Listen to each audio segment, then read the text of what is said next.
channel, Dubs Cooking 81. Ngayon guys, magluto tayo ng ginisang sibuyas or leeks.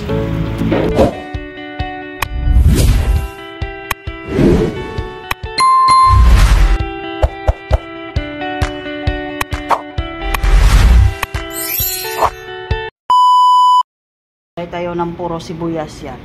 Sibuyas dahon yan guys. Ang gawin ko muna nito, bablanch ko muna to siya sa mainit na tubig para malambot. Tapos mayroon na tayong karning minarinate para dyan. Mayroon pa yan tayo sa hogo. Yan. Yung taba ng baboy yan guys, tinanggalan ko na siya ng mantika. Bablanch lang natin sa mainit na tubig. Sinayon galing mo? Flash lang natin para lumambot yung sibuyas.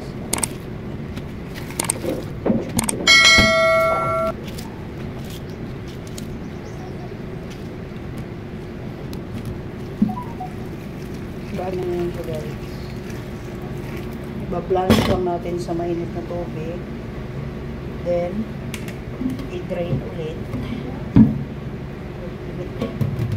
I-drain.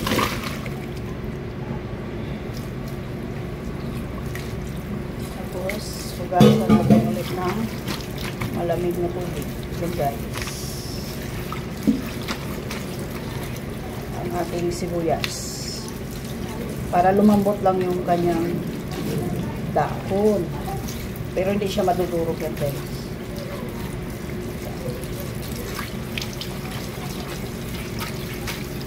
Yan.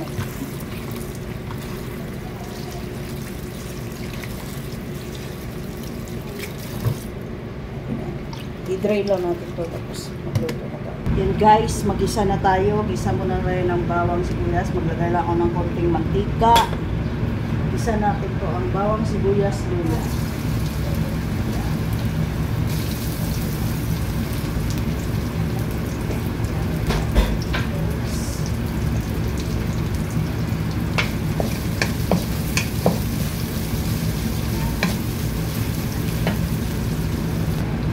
Guys, ilagay na natin ang ating marinate na karne.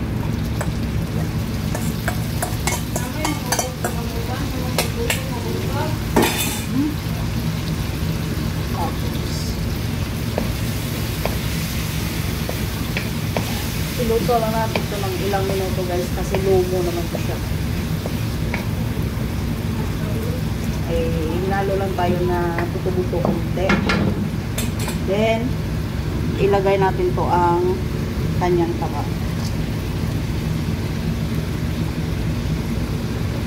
Guys. Halo-halo.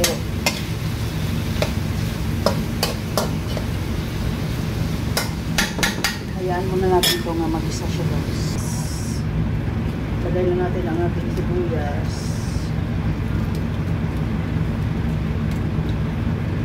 Ginisang sibuyas dahon to guys. Ngayon na kayo nakakita no. Ginulay ang sibuyas dahon. Pero ang sahod dahon. Yan o.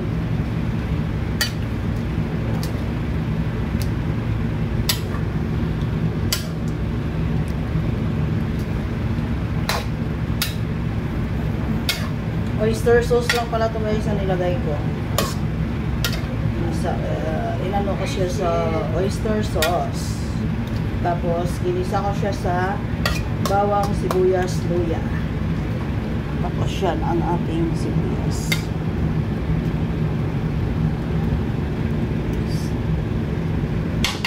Lagyan natin ng konting hot sauce. Tapos, maglagay tayo ng hot sauce.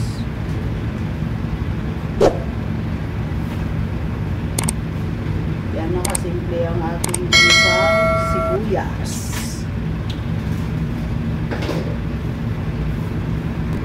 Yan na yung ating ginisang sibuyas guys. Thank you for watching Dubs Cooking 81. Don't forget to like, comment, and share. Thank you guys. Bye.